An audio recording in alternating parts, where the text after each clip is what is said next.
Opción. Bueno, pues como vieron ustedes en la publicidad que mandé para hoy, tenemos a la señora Claudia Sheinbaum asomándose a un cuarto atascado de papeles en una postura verdaderamente caótica. Vale la pena que vean la invitación si no la vieron. Un cuarto de piso a techo lleno de expedientes donde dice narcotráfico, deuda externa, etcétera, etcétera, etcétera. Y vamos a comenzar por analizar un poquito de qué contiene ese cuarto en donde Claudia está llegando. No sé si lo sepa, y si lo sabe, no sé yo hasta dónde esté consciente de a qué se va a enfrentar. A ver, ¿alguno de ustedes tiene 10 segundos, el grupo, para decirme si conoce la cifra de lo que es la deuda externa de México? ¿Alguien me puede Dos, dar la cifra? 2.000 billones de pesos. Falso. Te Ay, quedaste siete y media abajo. La deuda pero externa de estos momentos, y que bueno, por la de ahorita de López Mateo, digo de López Obrador es esa, pero ya tenía anteriormente otra, ¿no? sí, pero De la, estoy preguntando por la deuda externa acumulada. Y la deuda ok. externa acumulada, en la que están los 300. 2.5 billones con los que endeudó el presidente a México y a cada uno de nosotros, es de 15.5 billones de pesos. Él entonces recibe el país con 13 billones de deuda. Y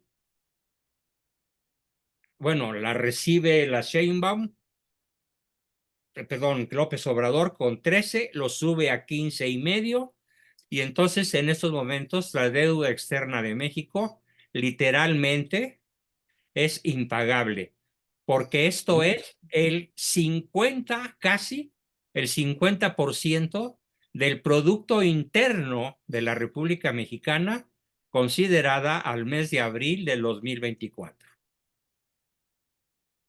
Se necesitaría vender varias veces Pemex, que vale $1 billón de pesos, perdón. Se necesitaría vender varias veces Pemex y quedarnos sin nada para que pudiera darse un enganchito a esta deuda monstruosa. Quiero dar este dato para que todos dimensionen una de las primeras cosas a las que ella, la presidente, no se dice presidenta, se dice la presidente. Presidente no tiene femenino, porque es el ente que preside, y ente no tiene femenino. Pero este error lo ha cometido hasta Xochitl, y no se diga hasta catedráticos de la UNAM.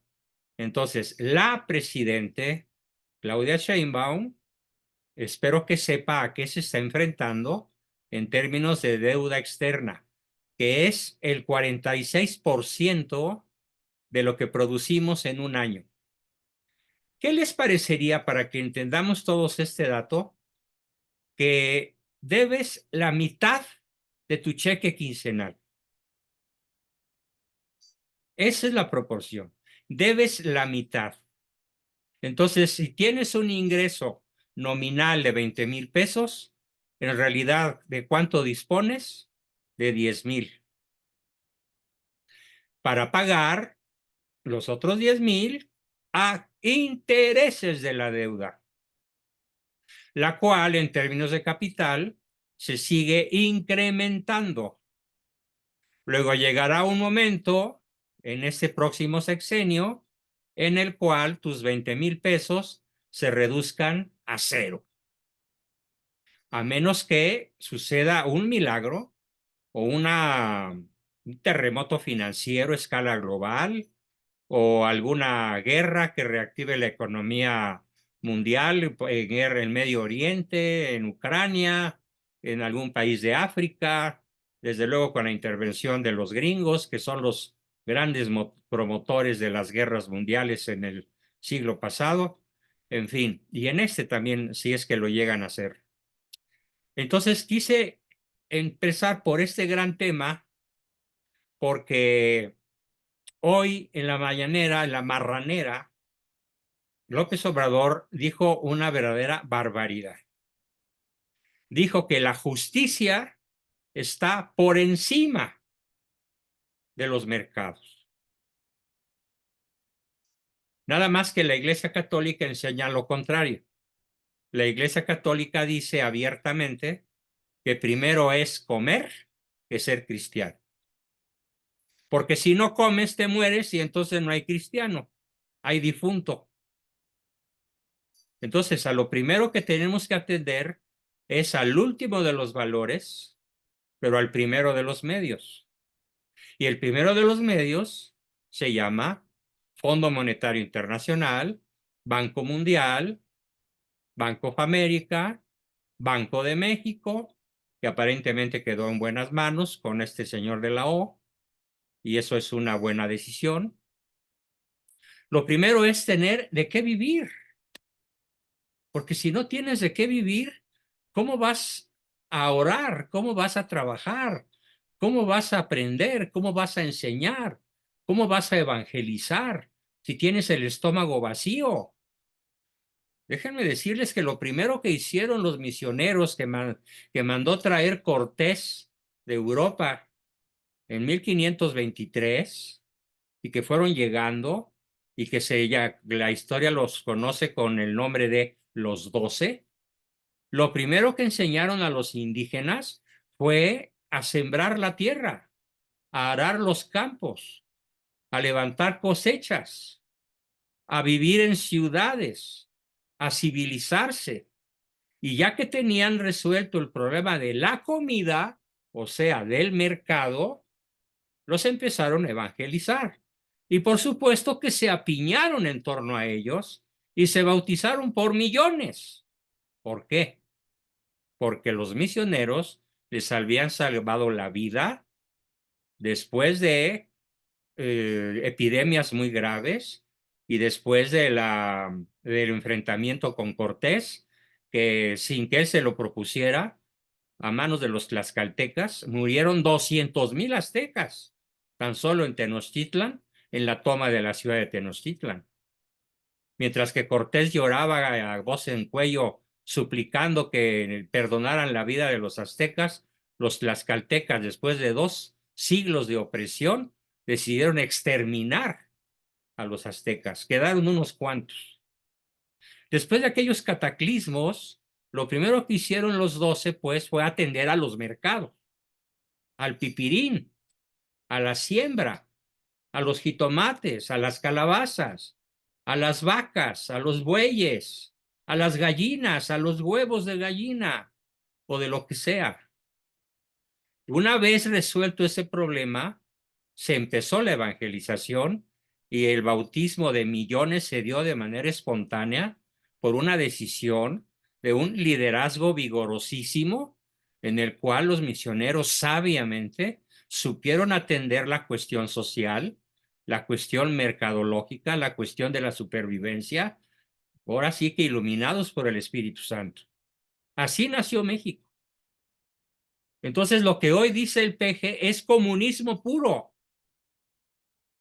Porque él de qué está hablando al decir que la justicia es más importante que los mercados. Está hablando de que hay que seguir repartiendo la lana que no es de él. Vamos a ver, poco a poco. Entonces ya tenemos aquí que comenzó la tiranía y el autoritarismo. Lo dice una extraordinaria mujer, joven, inteligente, guapa, yo diría que incluso hasta atractiva, que se llama Alessandra Rojo de la Vega, que sufrió un atentado hace unas semanas y que es la alcaidesa de la delegación Cuauhtémoc en el Distrito Federal y que se impuso contra viento y marea y legítimamente ganó las elecciones el domingo. Ya nada más falta que sea ratificada. Y también lo dice otra formidable muchacha, Lucy Mesa, otro señor, que es el señor Pablo Lemus, que está siendo atacado con armas del narco en Jalisco para que no pueda tomar la gubernatura del estado que limpiamente ganó. Entonces estamos en un país sacudido por las tribus más salvajes, por las tribus más primitivas del narcogobierno. Y ahora yo no he dejado de preguntarme a lo largo de la semana, que para mí ha sido en términos de salud y en términos de malestar físico, de mal dormir, de mal humor, pero de todas maneras no he abandonado el combate ni me he dejado derrotar. Me he preguntado, ¿por qué perdió tan desastrosamente la oposición contra un gobierno tan terrible, tan malo? ¿Qué es lo que debemos aprender nosotros todos de todo esto? Y bueno, ya que ganó Morena, ¿ahora qué? Bueno, ¿cómo es el mexicano promedio? Ese que dio 60 millones de votos, perdón, 35.5 millones de votos al narcosistema, que encabeza Claudia, a pesar de que la marea rosa le gritó narcocandidata. ¿Cómo es posible que esto haya sucedido? Bueno, pues porque la inmensa mayoría de la población de este país solamente tiene una aspiración: a que cada quincena o cada mes le den sus 3,000 pesitos. Su apoyo para los jóvenes destruyendo el futuro, para los cuervos de la nación, para los viejitos buenos para nada. A mí que no me cuentan que no se puede trabajar a los 82 años, aquí estoy. ¿Sí? Me parece muy indigno. Incluso alguna vez pensé, bueno, ¿y qué tal si hacemos fila para ir a recibir las migajas del narcosistema? No, porque no es dinero honesto, viene del contribuyente al que trabaja y al que se le roba. Yo no quiero ganar 6,000 pesos más o 12,000 pesos más entre mi esposa y yo, aunque los necesitemos en un momento dado, porque no es un dinero bien habido. Por dignidad, no lo acepto. Porque tengo energía todavía, porque para llegar lúcido y fuerte a la edad que tengo, me he preparado toda mi vida desde niño. ¿Por qué no entonces preparar un México tan distinto como el que podía ser preparado, en vez de un México es asistencialista, dadivoso, que lo único que hace es generar personas flojas, atenidas y buenas para nada? Ah, pues porque son votos seguros y lo estamos viendo. Lo que sucedió tiene esa primera explicación. El pensamiento entonces del mexicano promedio en su inmensa mayoría es un pensamiento dependiente, asistencialista, cortoplacista y teniendo sus 6,000 pesitos en la bolsa o muchísimo más, porque imagínense una familia de 6 miembros en donde por diversos rubros, cada uno de ellos recibe gratuitamente entre 3 y 6,000 pesos y multiplicamos por 6 o por 5, pues entonces ya gana lo que un ejecutivo medio en una fábrica, 30,000 pesos. ¿De dónde? De los que sí trabajamos. Este es el México real. Este es el México que votó por Sheinbaum. Además, tuvo un éxito brutal la difuminación de aquella frase del Pejelopostli de que si gana la oposición les van a quitar los apoyos. Y sabiendo que era mentira, la desparramó lo más que pudo, y aunque Xochitl se desgañitó la garganta explicando que eso no iba a suceder en el caso de que ella ganara la presidencia, no le creyeron. Le creyeron al cacas, al viejito santo de cabecita blanca. Aquí se da un fenómeno tremendo que se llama el síndrome de Estocolmo. Yo lo he rebautizado con el síndrome de esto es el colmo, haciendo un poco de buen humor. El síndrome de Estocolmo consiste, a partir de la historia de un secuestro ocurrido en Estocolmo, del enamoramiento respecto del verdugo por la víctima. La víctima se enamora de su verdugo. Ese es el síndrome de Estocolmo.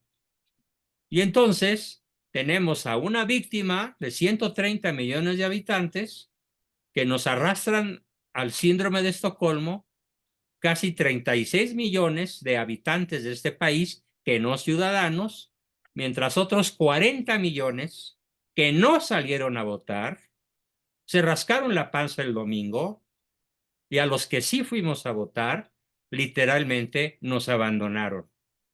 ¿Por qué? Por asedia, que es la forma elegante de llamarle a la pereza, por incredulidad, por simplemente no tener ganas de levantarse a las 8 de la mañana e ir a hacer una cola que ya se veía de kilómetros, ¿sí?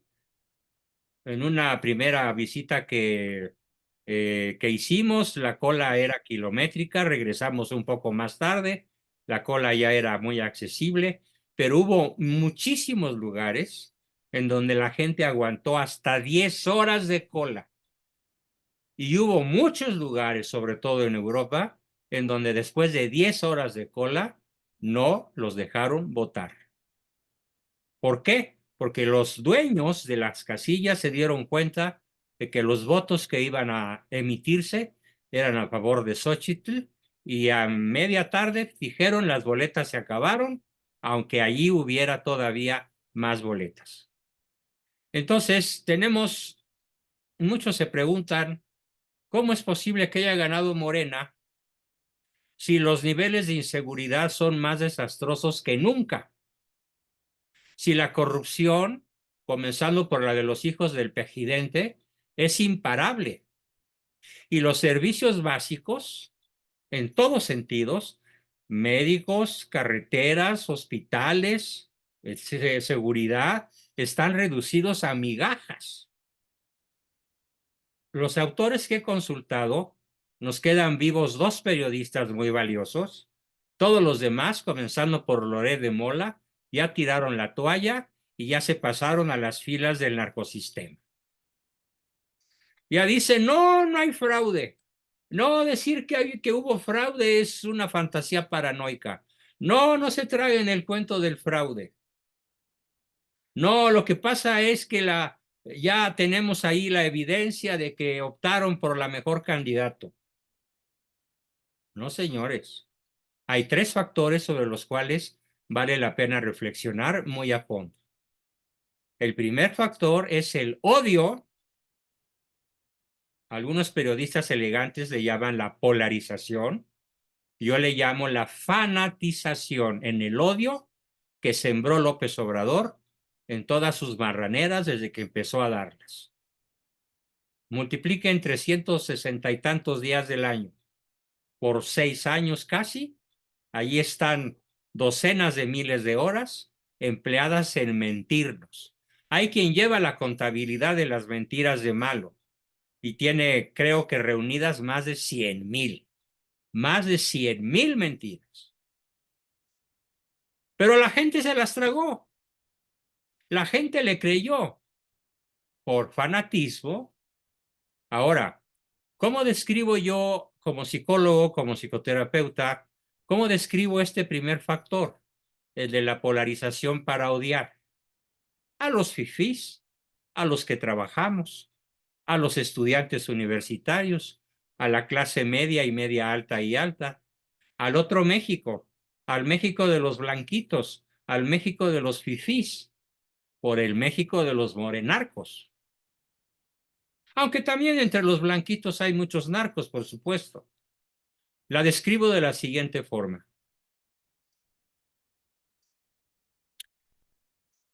Cuando se da este fenómeno de la polarización con odio y con fanatismo, cualquier crítica contra el líder, en este caso Malo, se toma de forma personal. Y se hace tan difícil reconocer los errores en el líder como reconocerlos en la propia persona. Ese es el drama número 1 de México, que nos llevó al síndrome de Estocolmo y a votar alegremente por nuestro verdugo.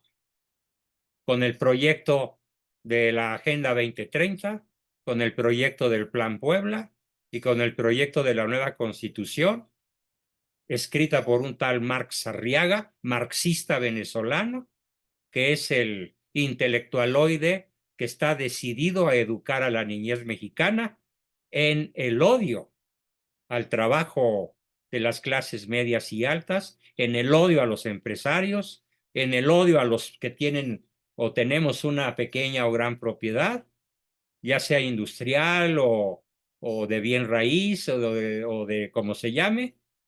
Porque ellos son del pueblo bueno al que no se le ha hecho justicia, y la justicia tiene que estar por encima del pipirín y del mercado, que fue el primer error que censuré acremente.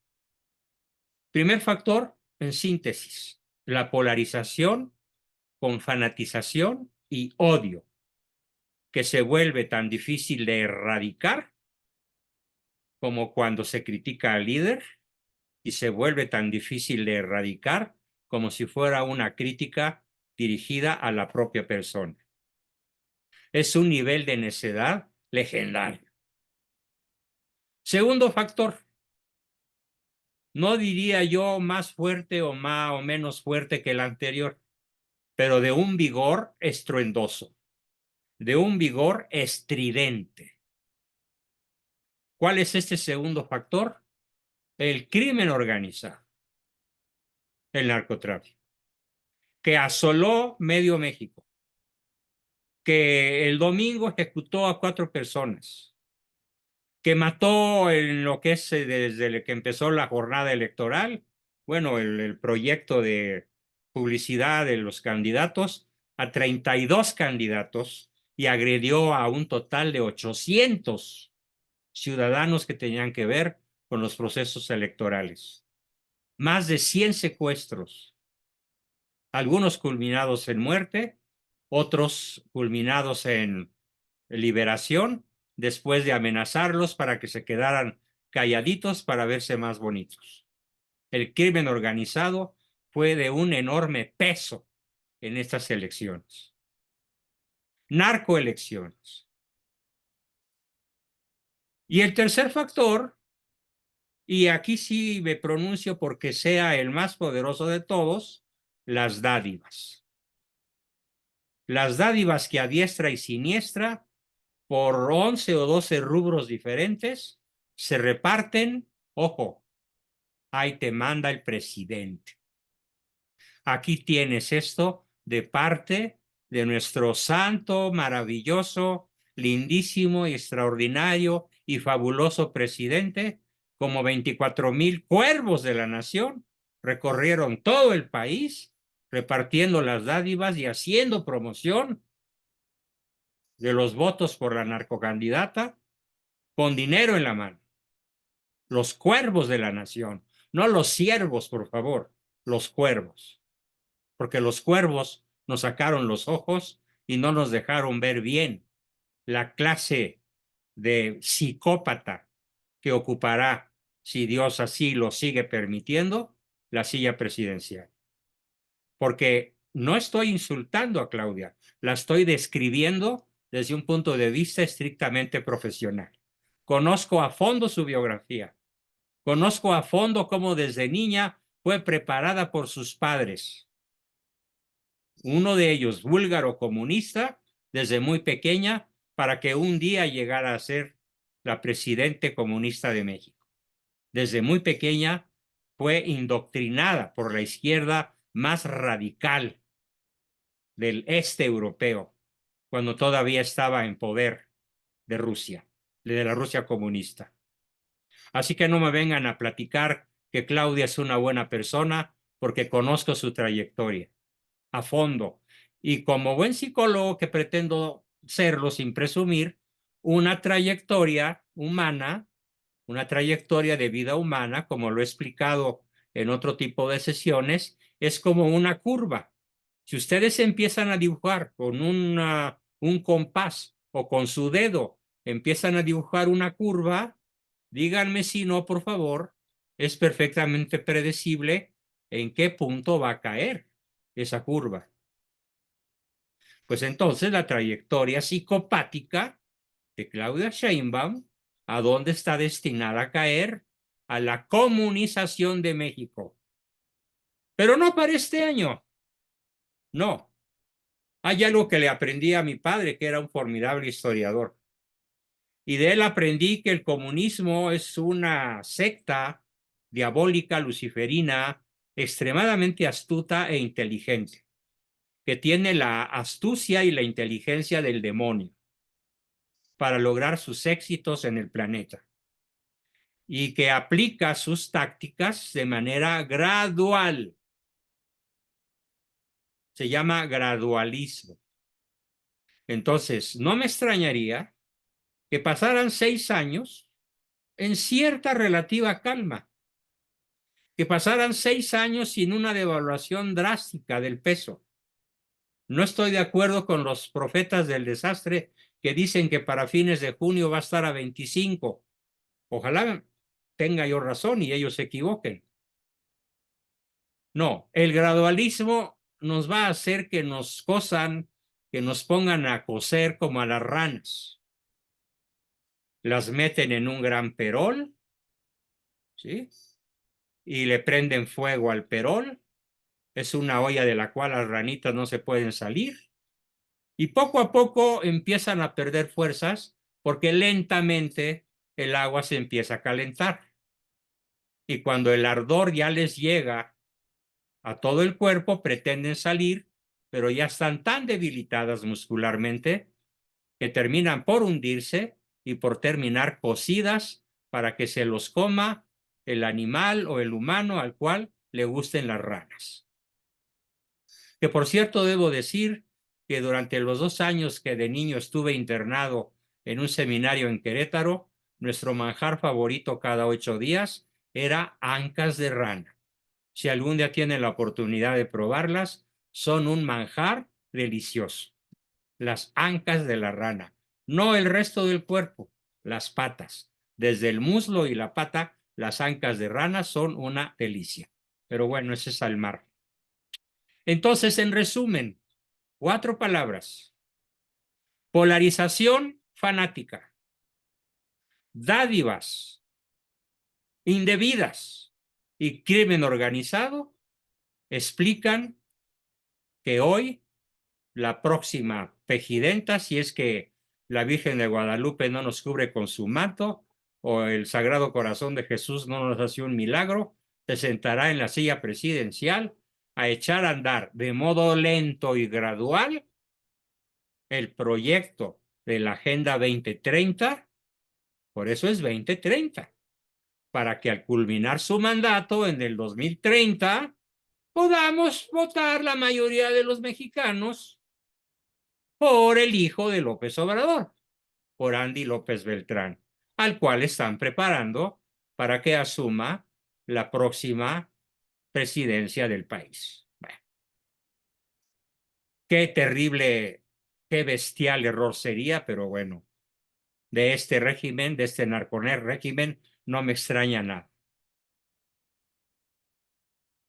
En el problema de la polarización, tenemos que politiza y polariza las identidades.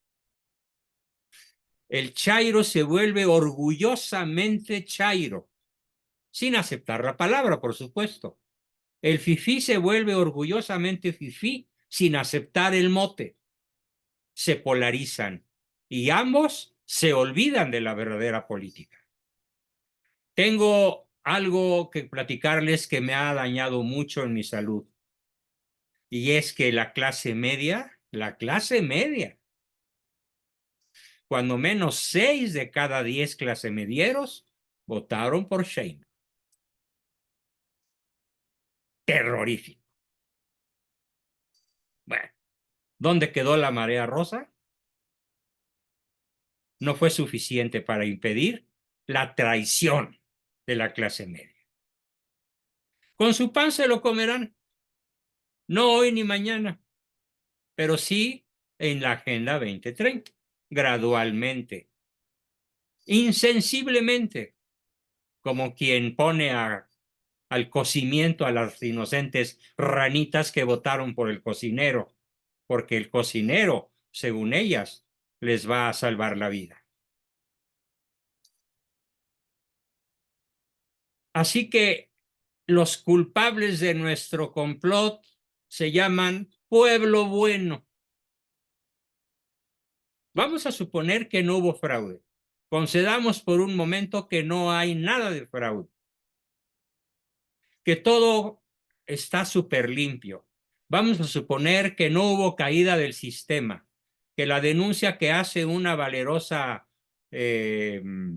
miembro, una mujer valiente, empleada de alto nivel del INE, que denuncia el fraude, que denuncia la caída por 4 horas del sistema, y lo explica muy detalladamente, y vale la pena que vean ese video que subí a todos los grupos. Vamos a suponer que ella esté mintiendo. Vamos a suponer que ella se esté equivocando. Vamos a suponer que ella esté paranoideando. Suponiendo sin conceder que no hubo fraude. Entonces tenemos algo peor que el fraude. Y algo peor que el fraude se llama traición. De todos los que votaron por un proyecto comunista a sabiendas. Porque no me digan que la clase media no sabe lo que es el comunismo. No me digan que los clasemedieros que votaron por la Sheinbaum no conocen su proyecto de constitución. Si fue uno de los libros más difundidos en los últimos, cuando menos, 2 años. No me digan que esperan que ella sea una ciudadana modelo, que clausure las megaobras del PG por inútiles y costosas y que recupere lo que pueda de ese dinero. No me digan que ella se va a enfrentar al narcotráfico y va a meter a la cárcel a los grandes capos del narcotráfico, por Dios. ¿Con qué ejército corrupto los va a enfrentar? ¿Con qué policía corrompida los va a perseguir? ¿Cómo le va a hacer? Va a tener que pactar. Lo he dicho hoy, 7 de junio, y dentro de unos meses ustedes lo estarán viendo. Como esta narcocandidata, narcoelecta, seguirá siendo una narcopresidente que va a pactar con el narco porque no tiene medios, aun suponiendo que quisiera combatirlos, no le dejó el péjer hueso sano, fusil sano, con el cual combatir al crimen organizado. Otra, López, y se me quema la boca, López se dedicó a dividir a los mexicanos entre conservadores y liberales, ricos y pobres, honestos y corruptos, fifís que quieren conservar sus privilegios. ¿Saben cuántas veces dijo es que quieren conservar sus privilegios? Docenas de miles de veces. ¿Y saben cuántas veces esa expresión ha sido replicada en las redes? Centenares, por no decir que millones de veces. En Facebook, en WhatsApp, en Instagram. El pueblo disque bueno es que ustedes, como tú, Juan Bosco, quieren conservar los privilegios. Ay, cómo me encantaría saber cuáles son mis privilegios, caray.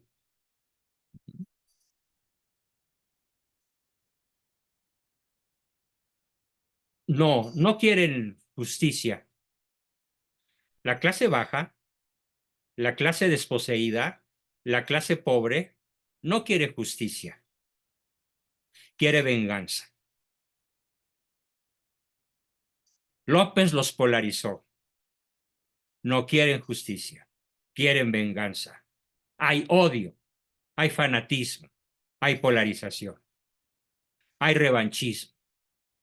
¿Y qué mejor revanchismo que cruzar la boleta? ¿Y qué hay en la clase media que votó por Sheinbaum? Cobardía o ignorancia. O complicidad, que es peor. Traición, que es mucho peor.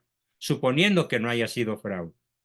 Peor aún si se dieron los dos factores, porque entonces el megafraude con la megatraición, pues tenemos un megapaís hundido en un proyecto narcocomunista. Porque los países comunistas como Cuba, Venezuela y Nicaragua siguen siendo sostenidos por la economía del narco. Venezuela es una narcogobernanza. Nicaragua con Ortega es un narcogobierno. Cuba con se me escapa su nombre, Díaz-Canel, es un narcosistema. México lo ha sido crecientemente desde 1928 con el Pacto de los Generales y ahora ya está confirmadísimo como un narcogobierno. Ya no se puede combatir al crimen organizado. Los generales se vendieron al narco, la gran mayoría. Sí, hay generales y coroneles y sobre todo hay tropa, hay soldados rasos que están furiosos e indignados. Pero por disciplina militar tendrán que obedecer a sus jefes. Y casi todos los altos jefes fueron comprados por López. Si no, ya habrían salido a destituirlo. ¿Desde cuándo? Ya habrían dado un golpe de Estado, como lo hizo atinadísimamente Pinochet para salvar a Chile de las garras del comunismo, como lo hizo Franco para salvar a España de las garras del comunismo, como lo hizo de Oliveira en Portugal para salvar a Portugal de las garras del comunismo.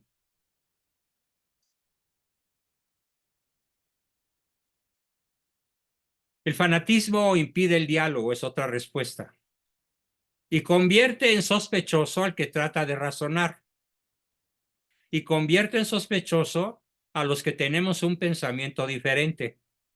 Por eso el discurso de choque y descalificación a López, lo único que provocó fue más cerrazón y fanatismo de sus seguidores. Yo decidí hace meses no volver a subir a mis redes una sola crítica directa enderezada a López. ¿Por qué? Porque me di cuenta en mis estadísticas que de la simpatía de hasta 500,000 seguidores pasé al odio de cuando menos 200,000 y al abandono de otros 200,000 y me quedaron 100. Y me llenaron de insultos. Estás criticando a una persona admirable. Estás criticando a alguien que merece un altar junto a catedral y lo tiene. En la Catedral Metropolitana de la Ciudad de México hay un altar dedicado a López y todos los días va gente a rendirle culto. Cosa inaudita. En las puertas de catedral. Bueno, no en la puerta principal después de la reja, afuerita, en la banqueta. Y si a esta cerrazón del bando pegeliano, le sumas el dinero repartido a los votantes beneficiarios de programas sociales, a las pensiones para adultos mayores, al programa de jóvenes construyendo el futuro, a las becas Benito Juárez, al programa Sembrando Vida. ¿De qué se trata todo eso? Fíjense, repito, programas sociales, adultos mayores, jóvenes construyendo el futuro, cuervos de la nación, becas Benito Juárez, Sembrando Vida. ¡Qué manera de comprar el voto! Inicua, perversa, malevolente, diabólica, plan con maña. Los hijos de la luz han demostrado en México, en este último sexenio, ser infinitamente superiores en astucia Y en técnica, a los pocos hijos de la luz que quedamos. Los hijos de las tinieblas nos superan en inteligencia, en astucia y desde luego brutalmente en recursos económicos. Xóchitl se enfrentó no como David a Goliat, porque David tenía una onda que resultó mortífera. Xóchitl no tenía ni siquiera una resortera. Y es que los electores que son los beneficiarios de los programas sociales representaron el 64% del voto por Claudia Sheinbaum. El 64% de los que salimos a votar. Si estos apoyos sociales, todos los que enumeré, no hubieran sido dados con tal sentido del despilfarro, porque, ¿por qué digo despilfarro? Por el incremento de la deuda externa en 2.5 billones de pesos. Este incremento bestial es el que se dedicó a la coima, al asistencialismo, a los beneficios disque sociales. En lugar de enseñar a la gente a pescar, les dieron el pescado frito y les llevaron el bocado a la boca con todo y tenedor, como si fueran niños pequeños. Qué indignación y qué indignidad. Ambos conceptos a la par. Si la gente no hubiera recibido los apoyos sociales, calculan los grandes periodistas como Ricardo Alemán o el mismo Pedro, Pedro, ¿cómo se llama? Ferriz. Ferriz. Me bloqueé de pronto. Gracias. Si los programas sociales no se hubieran desparramado de esta forma, ellos plantean un panorama electoral de un 47% para Gálvez y un 36% de Sheinbaum, datos que ambos publican en el Financiero de ayer. Entonces, lo principal fue fanatizarlos, después mantenerlos. Yo recuerdo el día que yo cumplí 11 años, no, perdón, el día que cumplí 6 años, me hice algo indebido y mi papá me lanzó una regañada que contenía esta frase: ¿eres tan inútil que aspiras a que te mantenga el gobierno? No, papá, no, perdón, y ya hice lo que tenía que hacer. Desde los 6 años se oía aquella expresión de que si eres tan inútil o tan flojo, que te mantenga el gobierno. Y créanme, juré que a mí el gobierno jamás me iba a mantener. Por ningún motivo. Y lo he logrado. Gracias a Dios. Entonces, fanatizarlos, mantenerlos y amedrentarlos. Anoten, por favor, estos 3 verbos. ¿Cómo logró la Sheinbaum 64% de votación? Con amedrentación, mantenimiento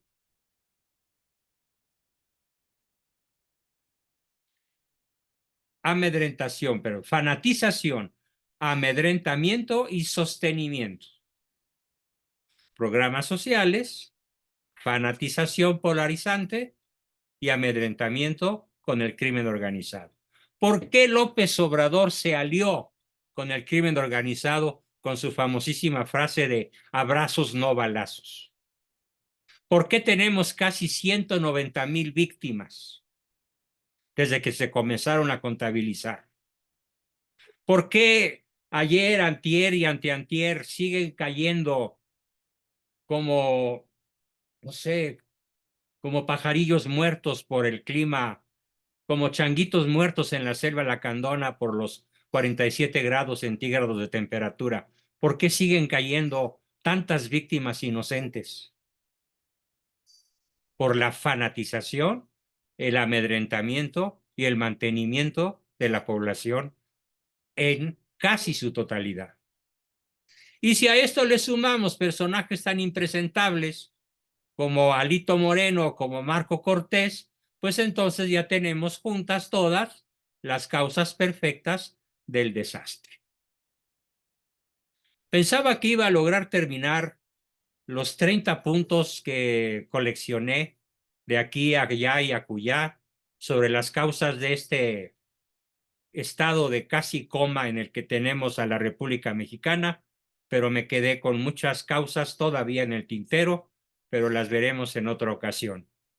Por ahora, debido al agotamiento físico y mental al cual estoy enfrentando, les ruego comenzar con sus preguntas, aportaciones y comentarios para yo poder respirar un ratito. ¿Quién quiere comenzar? Adelante. Jorge Alberto, por favor. Espérame, déjame pausar. Sí.